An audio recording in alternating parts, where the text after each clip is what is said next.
5, 4, 3, 2, 1.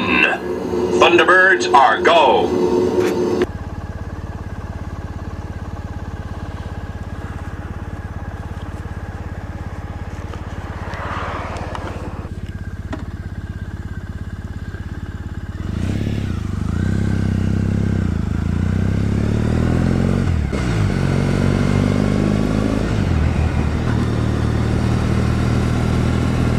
So here we are. So I thought I'd have a little bike ride this morning before it rains again. It seems to be raining every day this weekend because it's a bank holiday weekend. So I mentioned in a previous video about reincarnation.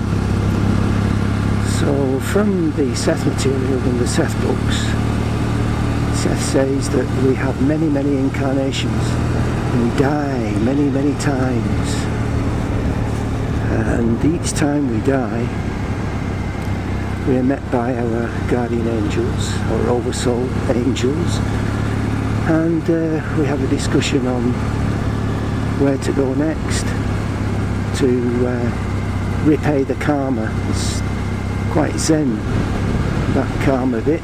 Anyway, it does make sense when you think about people that are born into privileged lifestyles where they are never short of $1 or £2, pound or two, and the other guys who are born into poverty, hungry all the time. And you tend to think, why is that?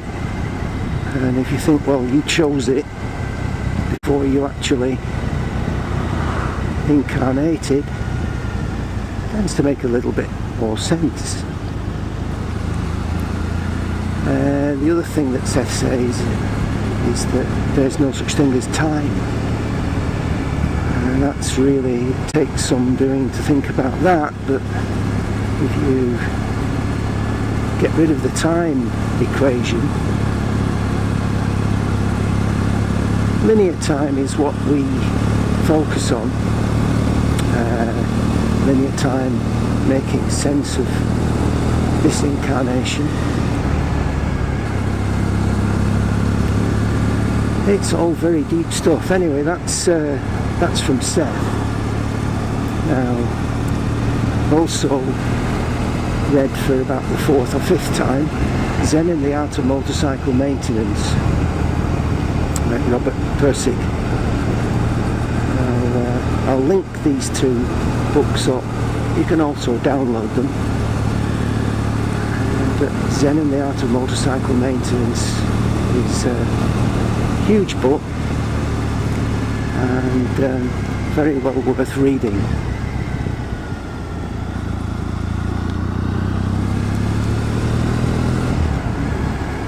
Apriori reality.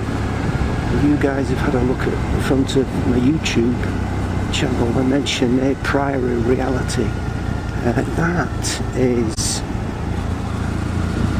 well, it's not simple to explain, but basically, if you're a Native American or a Native Australian, your a priori reality, what you are socialised into, your belief systems, if you like, you will have more lucid dreams, more dream states, where perhaps you will see ghosts.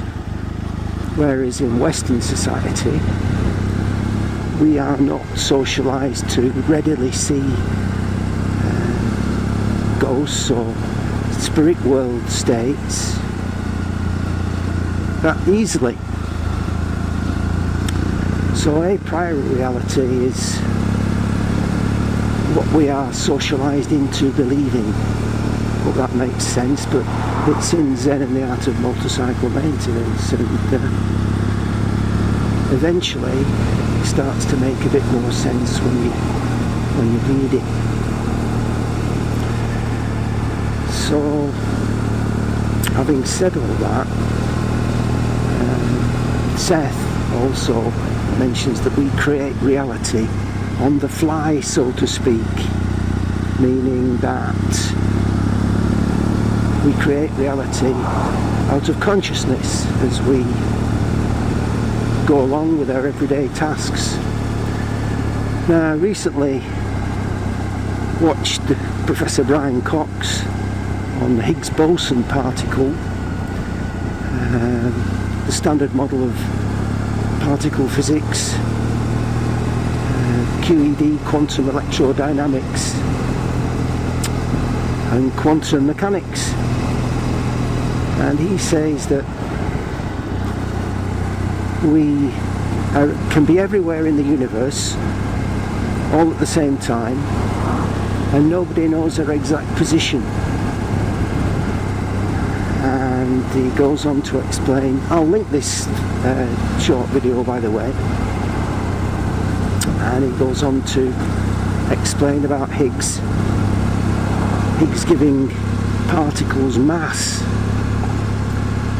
It's a great clip. I'll try and put it in somewhere, probably around here.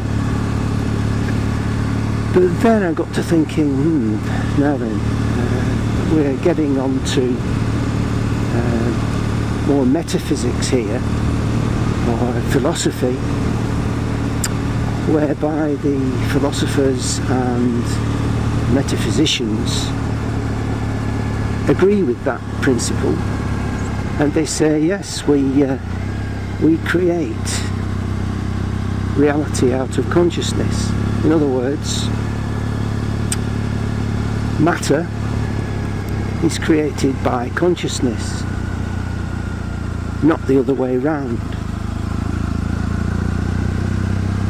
So, like the chicken and egg situation, but we have consciousness first, which creates matter.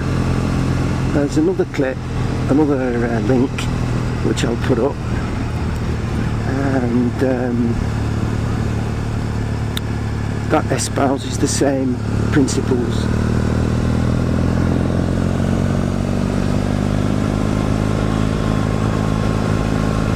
Has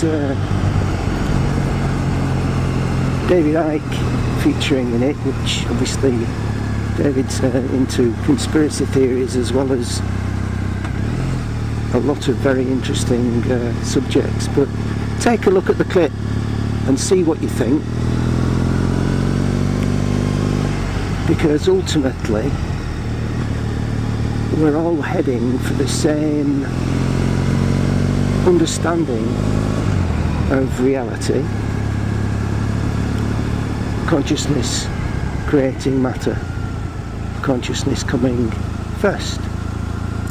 It's all very, very deep stuff, but life's quite short, and if you can read these things and have a go at understanding them, because I'm no brain of Britain, but I got interested in these subjects quite some time ago, and slowly picked up bits and bats, and continue to be interested in it. Anyway, there you go. As you can see, it's a dull day and it's threatening to rain, but it rained all day yesterday, so I thought we'll get out on this bank holiday Monday, just have a little bikey ride.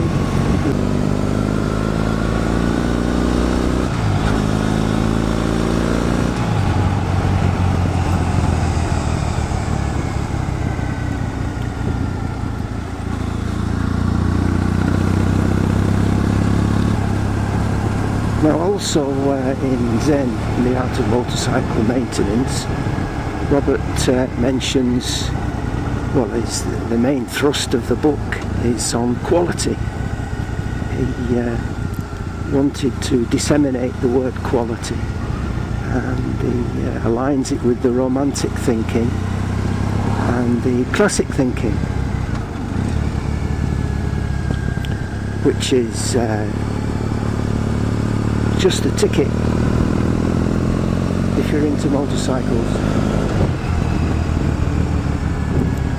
because we tend to think on both levels, romantically being we're in the world on a motorcycle, we're in the elements, we're in the rain, in the wind, we're fully aware of what's going on, sights, smells, all the senses are brilliantly aware. And the classic thinking is what's going on inside the machine.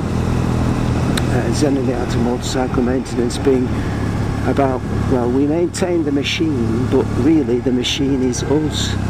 That's alluding back to what I was talking before about consciousness creating reality. Consciousness creating matter.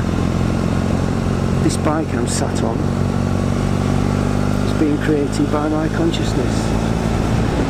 Oh, it's all wonderfully deep stuff, worth reading. So there you go, guys.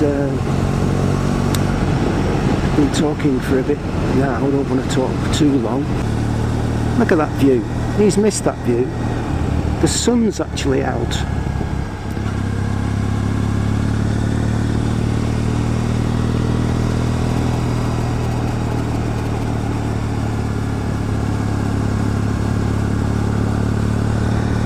It's a great day for a ride on your mountain bike.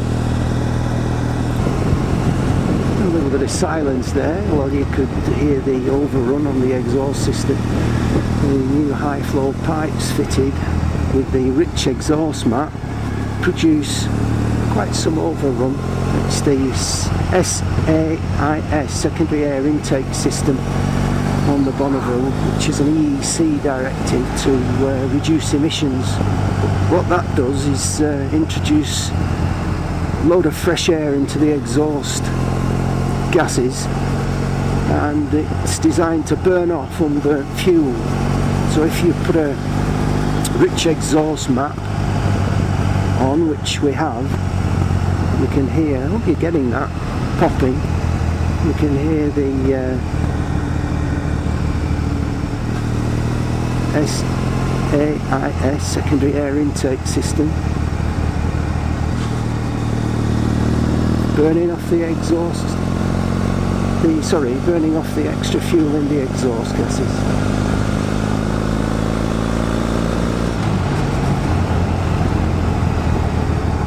Just when you roll off and you've not got any throttle on, it's burning off the extra fuel. I think that's why Triumph don't fit this as a standard, or rather don't fit the high flow pipes as standard. It would probably disconcert some people, but to me it's ideal. Just adds to the machine and gives more character to it. So there you go.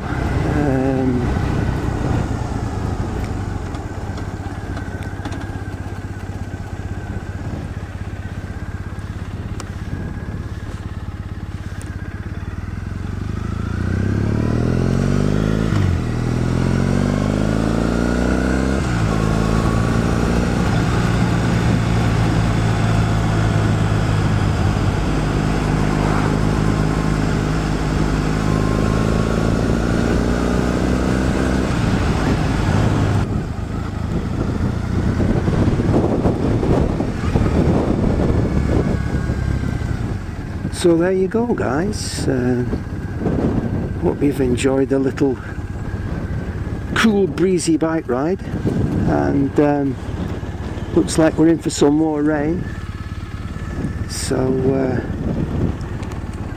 thanks for watching, and ride safe. See you again soon.